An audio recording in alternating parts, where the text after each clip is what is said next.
অয়ন, তোমার ফোন।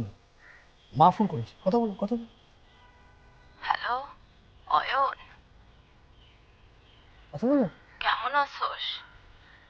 কি রে, কথা কস না কেন বাজান? আমার কিছুই ভালো লাগতেছে না রে বাবা।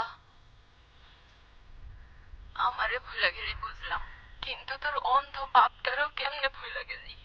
আহ, একটু খোঁজও নাস না আমাদের। আমার শরীরটা খুব খারাপ রে বাবা। ডাক্তাররা অসুখ ধরতে পারতেছে না। তোর চাচা চাচি অনেক অত্যাচার করতেছে আমাদের উপর। তোর চাচার কাছে আমাদের 1 বছরের খরচ যেই টাকা পাঠাইছিলি সেইটাও ঠিক মতো দিতেছে না। তোর আব্বার ওষুধ ফুরায় গেছে, 3 দিন হয়েছে। নতুন ওষুধ কেনার খবর নাই। তুই আইসা আমাদের নিয়ে যা। আমরা এখানে থাকলে বাঁচবো না বাজান। ফোনটা কেটে গেল না। হুম। বাবা আমার সঙ্গে দেখা করতে চাও? মুখে বলো, মুখে বলে আমি তোমাকে নিয়ে যাবো। বলো বলো বলো। এভাবে বললো তো আমি নিয়ে যেতে পারবো না।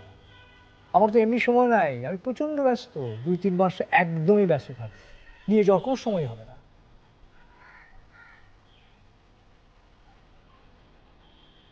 এই সমস্ত ইমোশন আমাকে দেখে বললাম না, 2-3 মাসের মধ্যে আমার কোনো সময় হবে না।